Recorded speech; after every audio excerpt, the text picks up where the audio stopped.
공동체의 성경 읽기 259일차 쉬운 성경입니다. 에스겔 47장. 그 사람이 나를 데리고 성전 출입문으로 갔다. 내가 보니 성전 문지방 아래로부터 물이 나와 성전 동쪽을 향해 흐르다가 성전 남쪽 끝 곧 제단 남쪽으로 흘러내리고 있었다. 그 사람이 나를 데리고 북쪽 문을 지나 동쪽 문 바깥으로 갔다. 내가 보니 그 물이 남쪽으로부터 흘러내리고 있었다. 그 사람이 손에 줄자를 가지고 동쪽으로 가서 500m쯤 잰 뒤에 나를 이끌어 발목까지 차오르는 그 물을 건너게 했다. 그 사람이 또 500m쯤 되는 거리를 잰 뒤에 나를 이끌어 물을 건너게 했는데 물이 무릎까지 차올랐다. 다시 그가 또 500m쯤 되는 거리를 잰 뒤에 나를 이끌어 물을 건너게 했는데 이번에는 허리까지 물이 차올랐다. 다시 그가 500m쯤 되는 거리를 쟀는데 이번에는 그 물이 걸어서는 건널 수 없고 헤엄을 쳐야만 건널 수 있는 강이 되었다. 그 사람이 내게 물었다. 사람아, 이것이 보이느냐? 그런 뒤에 그 사람이 나를 데리고 강 언덕으로 다시 올라갔다. 그곳에 도착하여 보니 강 양쪽에 나무가 무척 많이 있었다. 그 사람이 내게 말했다. 이 물이 동쪽 지역으로 흘러서 아라바로 내려갔다가 사해로 흘러들어가면 사해 물은 맑은 물이 될 것이다. 이 강이 흐르는 곳마다 온갖 생물들이 살게 될 것이다. 사해 주변에 물고기들이 살게 될 것이니 이는 이 물이 흘러가는 곳마다 짠물이 변하여 민물이 되기 때문이다. 이 물이 흐르는 곳마다 생물이 번성할 것이다. 바닷가에는 어부들이 많이 모여들 것이며 엔게디부터 에네글라임까지 모두 그물 치는 곳이 될 것이다. 마치 지중해의 물고기 종류처럼 이곳에도 물고기 종류가 수없이 많아질 것이다. 하지만 늪과 갯벌은 살아나지 못하고 소금 땅이 될 것이다. 그 강 언덕 양편에는 온갖 종류의 과일나무가 자랄 것이며 그 잎사귀가 시들지도 않고 열매가 떨어지지도 않을 것이다. 물이 성소에서부터 흘러나와 과일나무들을 적시기 때문에 나무들이 달마다 열매를 맺을 것이다. 나무 열매는 식량으로 쓰고 나무 잎사귀는 약으로 쓸 것이다. 주 여호와께서 말씀하셨다. 이스라엘의 12지파에게 나누어 줄 땅의 경계선들은 다음과 같다. 요셉 지파에게는 두 몫이 주어진다. 땅을 나눌 때는 공평하게 똑같이 나누어야 한다. 이 땅은 내가 너희 조상에게 주기로 약속한 땅이므로 이 땅은 너희의 영원한 재산이 될 것이다. 땅의 경계선은 다음과 같다. 북쪽 경계선은 지중해에서부터 헤들론을 따라 하맛 어귀를 지나 스닷을 거쳐 다마스커스와 하맛 지역 사이에 있는 브로다 시브라임에 이르고 하우란 땅 경계에 있는 하셀 핫디고네까지 이른다. 이렇게 북쪽 경계선은 지중해에서부터 하살에노네까지 이르는데 이 경계선은 하맛과 다마스커스 사이에 있다. 동쪽 경계선은 하우란과 다마스커스 사이에서 시작하여 길르앗과 이스라엘 땅 사이에 요단강을 지나 사해 옆에 다말까지 이른다. 이것이 동쪽 경계선이다. 남쪽 경계선은 다말에서 시작하여 무리봇 가데스의 샘을 지나 이집트 시내를 거쳐 지중해에 이른다. 이것이 남쪽 경계선이다. 서쪽 경계선은 지중해가 경계선인데 하맛 어귀 건너편까지이다. 이것이 서쪽 경계선이다. 그러므로 너희는 이 땅을 이스라엘 지파별로 나누어라. 너희가 이 땅을 나누어 재산으로 삼되 너희뿐 아니라 너희와 함께 사는 외국인들과 그들의 자녀들에게도 그 땅을 나누어 재산으로 삼게 하여라. 너희는 그 외국인들을 이스라엘에서 태어난 사람과 똑같이 여겨 이스라엘 지파들과 함께 땅을 나누어야 한다. 외국인이 어느 지파와 함께 살든지 상관없이 그들에게도 땅을 나누어 주어야 한다. 나, 주 여호와의 말이다. 에스겔 48장. 지파들의 이름은 다음과 같다. 단의 몫은 북쪽 경계선에서 시작하여 헤들론 길을 따라 하마더기를 지나 다마스커스 북쪽 경계에 있는 하사레논까지 곧 하맛의 경계까지 이르는 동쪽에서부터 서쪽까지의 땅이다. 아셀의 몫은 단 지파를 경계선으로 해서 동쪽에서 서쪽까지이다. 납달리의 몫은 아셀 지파를 경계선으로 해서 동쪽에서 서쪽까지이다. 므낫세의 몫은 납달리 지파를 경계선으로 해서 동쪽에서 서쪽까지이다. 에브라임의 몫은 므낫세 지파를 경계선으로 해서 동쪽에서 서쪽까지이다. 르우벤의 몫은 에브라임 지파를 경계선으로 해서 동쪽에서 서쪽까지이다. 유다의 몫은 르우벤 지파를 경계선으로 해서 동쪽에서 서쪽까지이다.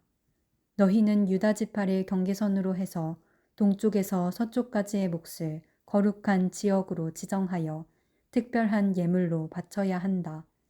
그 너비는 12.5km이고 동쪽에서 서쪽까지의 길이는 다른 지파들의 몫과 똑같고 이 지역 한 가운데에는 성전을 세워야 한다. 너희가 나 여호와께 바쳐야 할 특별한 땅은 길이가 12.5km이고 너비가 5km이다. 이 땅은 제사장들을 위해 마련한 거룩한 몫이 될 것이다.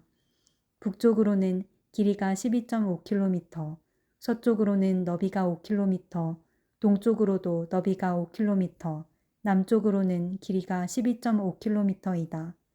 그리고 그 한가운데에 여호와의 성전이 있어야 할 것이다. 이 땅은 거룩하게 구별된 제사장들인 사독의 자손들을 위한 몫이다. 이스라엘 백성이 나를 저버렸을 때에 그들과 함께 나를 저버린 레위 사람들과는 달리 사독 자손들은 나를 저버리지 않았기 때문이다. 그러므로 이 땅 가운데서 특별히 구별된 몫은 그들에게 특별한 선물로 가장 거룩한 몫이 될 것이며 레위 지파의 땅과 경계선을 맞댈 것이다. 제사장들의 땅 경계선을 따라서 레위 사람들에게도 땅을 주어야 할 것이다. 그 길이는 12.5km이고 너비는 5km이다. 전체의 길이는 12.5km이고 전체의 너비는 5km이다. 레위 사람은 이 땅을 팔아서도 안 되고 바꾸어서도 안 된다. 이 땅은 가장 좋은 땅이기 때문에 다른 사람들에게 넘겨서도 안 된다. 이 땅은 여호와께 거룩하게 구별된 땅이기 때문이다. 나머지 땅, 곧 너비가 2.5km가량이요 길이가 12.5km인 땅은 그 성의 일반적인 용도로 사용할 것이며 주로 집을 짓거나 목초지로 사용하게 될 것이다. 그리고 성은 땅 한가운데에 있어야 한다. 성의 크기는 다음과 같다. 북쪽의 길이는 2.25km가량, 남쪽의 길이도 2.25km가량, 동쪽의 길이도 2.25km가량, 서쪽의 길이도 2.25km가량이다. 목초지로 쓸 땅은 북쪽으로 125m가량, 남쪽으로도 125m가량, 동쪽으로도 125m가량, 서쪽으로도 125m가량이다. 거룩하게 구별한 땅과 붙어있는 나머지 땅은 동쪽으로 5km이고 서쪽으로도 5km이며 이 땅에서 생산되는 것들은 성에서 일하는 사람들의 양식으로 주어져야 한다.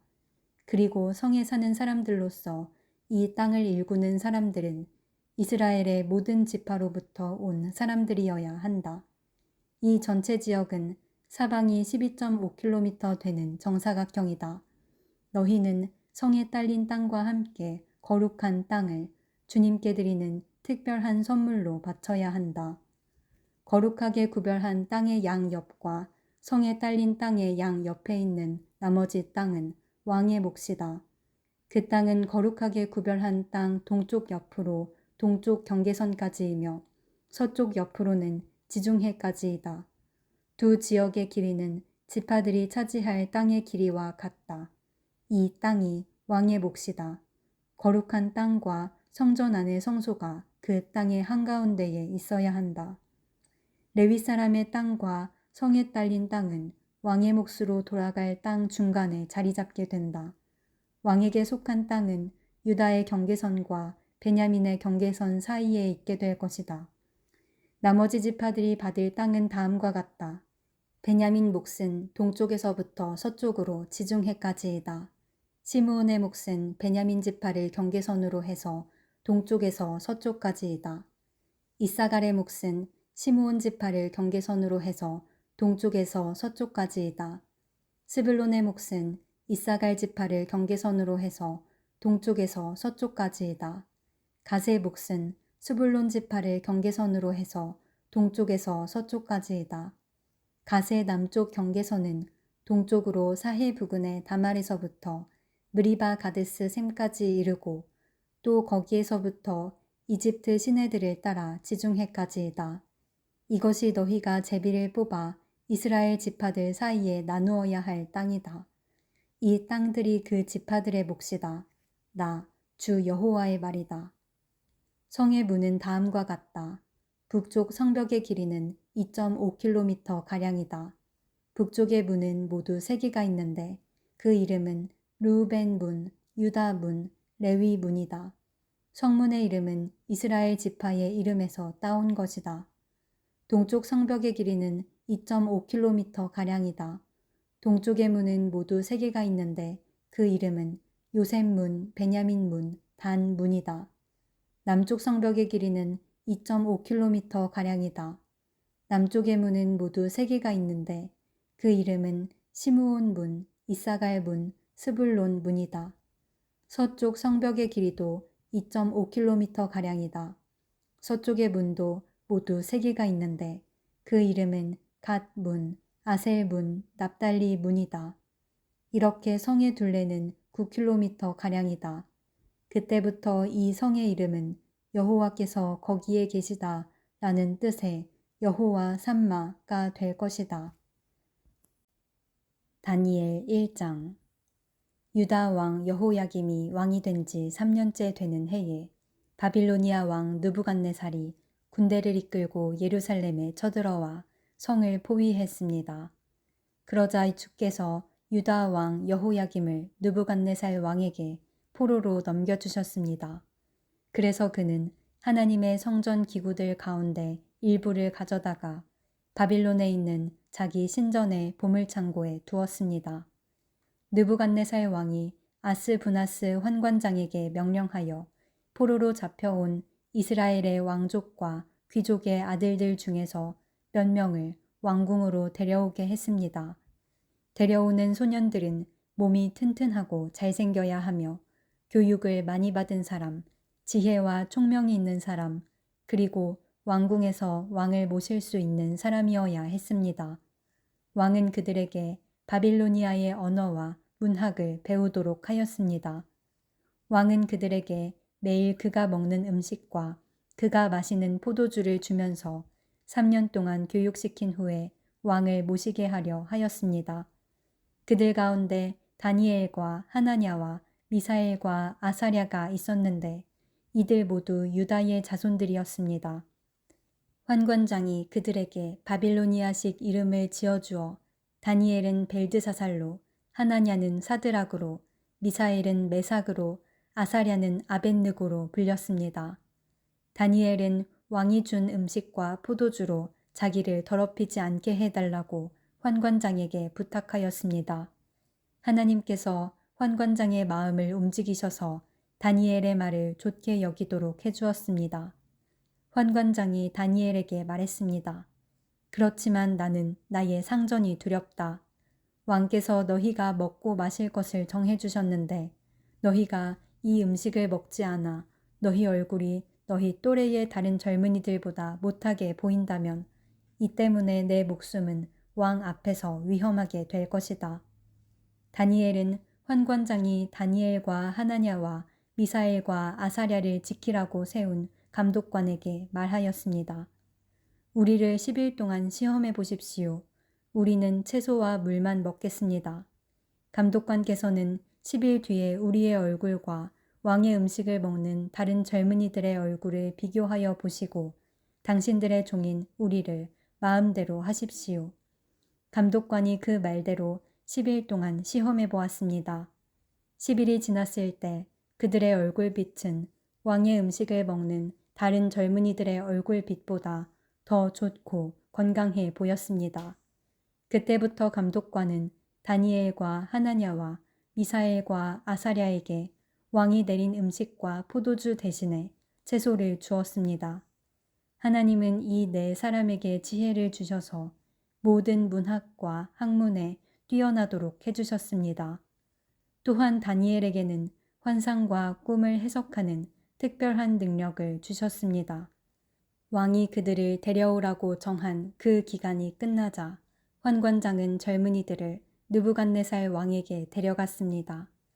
왕이 젊은이들과 이야기해 보았을 때 다니엘과 하나냐와 미사엘과 아사랴만한 사람이 없었기 때문에 그들이 왕을 모시게 되었습니다. 왕이 그들에게 여러 가지 지혜와 지식에 관한 문제를 물어보고 그들의 지혜와 판단력이 전국에 있는 어떤 마술사나 주술가보다도 10배는 뛰어나다는 것을 알게 되었습니다. 그리하여 다니엘은 고레스가 왕이 된 첫 해까지 왕궁에 남게 되었습니다.